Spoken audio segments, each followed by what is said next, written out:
তিনিওটা জলাশয় আমাৰ গোৱালপাৰা জিলাৰ প্ৰাকৃতিক ভাৰসাম্যৰ বাবে খুব প্ৰয়োজনীয়।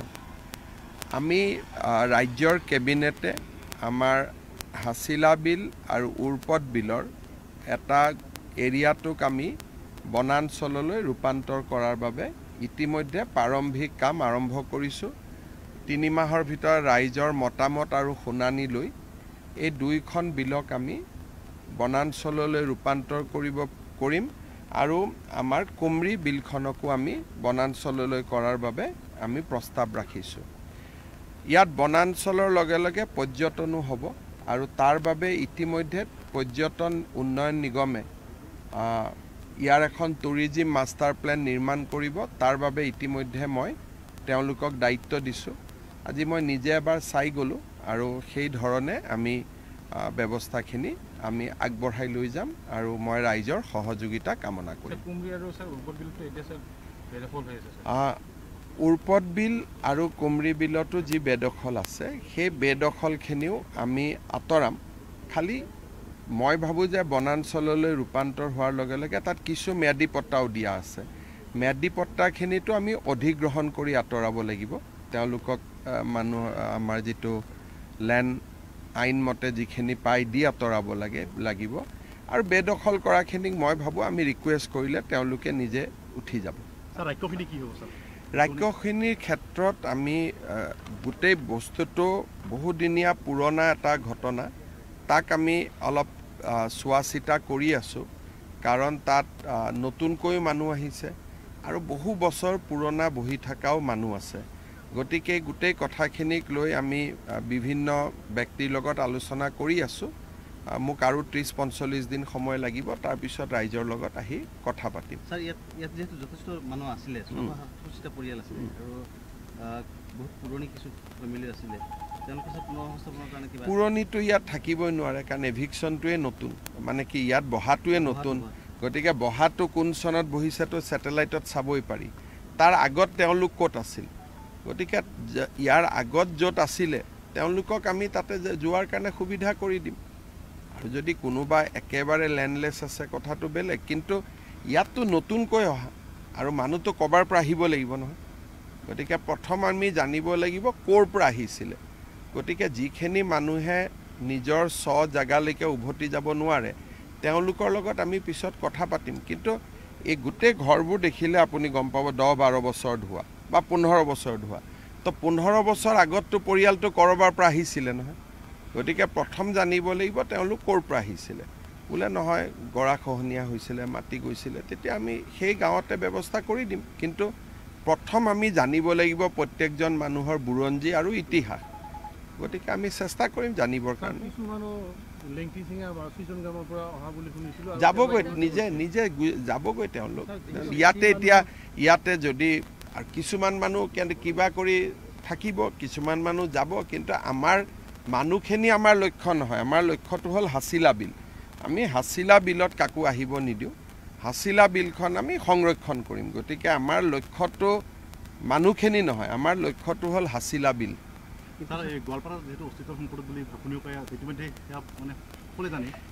চাওক, প্ৰথমবাৰৰ বাবে আমি চেষ্টা কৰিছোঁ যে গোৱালপাৰা জিলাৰ যি ক্ষতি হ'ল সেই ক্ষতিবোৰ কিছু হ'লেও পূৰণ কৰাৰ কাৰণে। এই যে আজি আপোনালোকে চিন্তা কৰকচোন, গুৱাহাটীৰ দীপৰ বিলখনত যদি এনেকৈ মানুহ বহি যায় কি ঘটনা হ'ব। গতিকে এইটো গোৱালপাৰা জিলাৰ ভালৰ কাৰণে, প্ৰাকৃতিক ভাৰসাম্যৰ কাৰণে এইবিলাক কৰা হৈছে। এতিয়া ৰাইজে সহযোগিতা কৰি থাকিলে লাহে লাহে আমি পৰ্যায়ক্ৰমে কৰি গৈ থাকিম। আৰু আমাৰ উদ্দেশ্যটো মানুহ নহয়, আমাৰ উদ্দেশ্যটো হ'ল মানুহক জীয়াই থকাৰ বাবে যিখিনি প্ৰয়োজন। আজি যদি গুৱাহাটীতে আমি যদি শিলখাকু বিলখন আগৰ পৰাই ৰাখিব পাৰিলোহেঁতেন, কেতিয়াও গুৱাহাটীত আধা পানী শিলখাকুৱে লৈ ল'লেহেঁতেন। গতিকে এইবোৰ আমাৰ একোটা সময়ত আমাৰ ব্যৰ্থতা। মানুহ যিখিনি আহিছে মই মানুহখিনিক দুখ নিদিওঁ। কোনোবা ৰাজনীতি কৰা মানুহে মাতি আনিছে ভোটৰ কাৰণে, গতিকে মানুহখিনিক বেয়া পাই লাভ নাই। কোনোবা ৰাজনীতি কৰা মানুহে মাতি আনিছে, ৰাস্তা বনাই দিছে, জল জীৱন মিছনৰ আঁচনি দিছে, লাইট দিছে। দুখীয়া মানুহ ভাবিছে এইটো সঁচা। গতিকে মানুহখিনিৰ লগতো দুখ কৰি লাভ নাই। আমাৰ কাম হ'ল যে আমি এই বিল 3খন বচাব লাগে।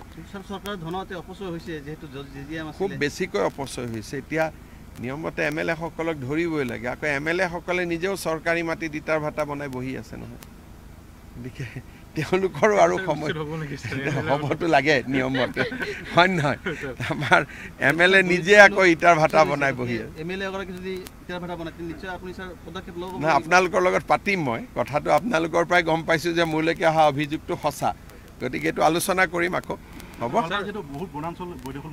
চাওক লাহে লাহে আপোনালোকে দেখিছে যে প্ৰথমবাৰ আমি কিছু ব্যৱস্থা হাতত লৈছোঁ বহু কথা উচ্ছেদ কৰি হ'ব বহুত কথা মিঠা মাতেদিও হ'ব গতিকে যিহেতু গোৱালপাৰা জিলাৰ ওপৰত চৰকাৰে এটা দৃষ্টি আৰম্ভ কৰিছে মই ভাবোঁ বহুত সমস্যা নিজে নিজে সমাধান হৈ যাব সেইখিনিৰ ওপৰত মই কৈছোঁৱে নহয় যে এই গো মাংস ওলাই থকা বিজনেছটো আমি বন্ধ কৰি দিব লাগে নহ'লে কোনোবা মানুহে আকৌ গাহৰি মাংস দি দিব সেইকাৰণে যোনে কৰে তেওঁলোকে এইটো বুজি পাব লাগে যে এটা মাংস যদি হিন্দুৱে বেয়া পায় ইটো মাংস মুছলমানে বেয়া পায় গতিকে মুছলমানে বেয়া পোৱা মানুহ বেয়া পোৱা হিন্দুৱে বেয়া পোৱা মাংস যদি মুছলমানৰ জেগাত আহে তেতিয়া মুছলমানে বেয়া পোৱা মানুহ জেগা বস্তুটো মুছলমান গাঁৱত আহিব সেইকাৰণে এইবিলাক যুদ্ধ কৰিবই নাপায় গৰু মাংস জেগাত থাকক গৰু মাংস নামঘৰ মন্দিৰত আহিলে কোনোবা দিনা নামঘৰ মন্দিৰৰ মানুহে গৈ মছজিদত গাহৰি মাংস ৰাখি দিব তেতিয়া কি হ'ব সেইকাৰণে আমি দুইটাই বিচৰা নাই না গৰুৰ মাংস ওলাওক না গাহৰি মাংস ওলাওক এইবিলাক সব ভেজিটেৰিয়ান হৈ থাকিব লাগে তেতিয়া মানুহৰ স্বাস্থ্যও ভাল থাকে মই বেদখলকাৰীসকলে মোক কিবা স্মাৰক পত্ৰ দিলে মই কথা পাতিম মুখ্যমন্ত্ৰীয়েতো চবৰ কথা শুনিব লাগিব মই মোৰ স্বভাৱে নহয় কাকো বেয়াকৈ এতিয়া অহা মানুহে বেদখলকাৰী বহি থকা মানুহ মোক গামোচা দিছে মই গামোচা লৈছোঁ মই কাৰো লগত বেয়া মোক ভালো পাইতো মই এতিয়া যাওঁতে আপোনালোকে চাব মই আকৌ মাত দি যাম মোক বেয়া নাপায় কাৰণ তেওঁলোকে জানে যে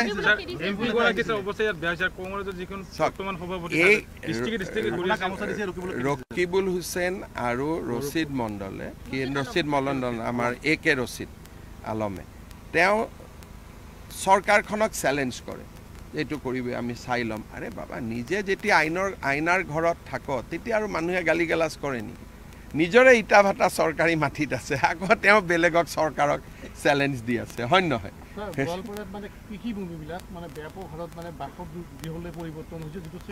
অলপমান ৰখক সেইবিলাকো চাই দিম আপোনালোকক মই অলপ নজৰ ৰাখিছোঁ লাহে লাহে ঠিক হৈ যাব গোৱালপাৰাত মেডিকেল কলেজ আহিব ৰাক্ষসিনী পাহাৰতো ডাঙৰ প্ৰজেক্ট আহিব লাহে লাহে জিলাখনৰ চেহেৰাটো বদলিব অলপ সময় দিয়ক মই এটাই কথা কওঁ যে কোনোবাই অসমত ঘূৰিছে এতিয়া ঘূৰাটো অধিকাৰ চবতে আছে খালি মোৰ এটাই কথা যে কথা বাৰ্তাবোৰ অসমৰ হওক বাংলাদেশ পাকিস্তানৰ হ'ব নালাগে এতিয়া সিদিনাখনে আমি ক'লোঁ যে টুইটাৰ ছ'চিয়েল মিডিয়া গোটেই বাংলাদেশ পাকিস্তানৰ মানুহ দি ভৰা পৰিছে সিদিনাখন মই একাউণ্ট দিলোঁ 2008 এতিয়া আৰু 2000 একাউণ্ট মোৰ চকুত আহিছে তাৰো এতিয়া ইনকুৱাৰী দিব লাগিব যে কোনে এইবিলাক কৰি আছে গতিকে অসমীয়া ভাৰতীয়ৰ বাবে যি কৰে কৰি থাকক পাকিস্তান বাংলাদেশৰ কাৰণে কৰিব নালাগে ইমানে কথা হ'ব ধন্যবাদ চাই দিম দিয়ক মই এইখিনিও চাই দিম সব লাহে লাহে কৰিম দিয়ক নেপিয়াৰ গ্ৰাছ লগালে বহুতখিনি সমস্যা সমাধান হ'ব নেপিয়াৰ গ্ৰাছ যদি আমি গোৱালপাৰা বনাঞ্চলত লগাব পাৰোঁ তেতিয়া হাতী মানুহৰ ঘৰত নাহে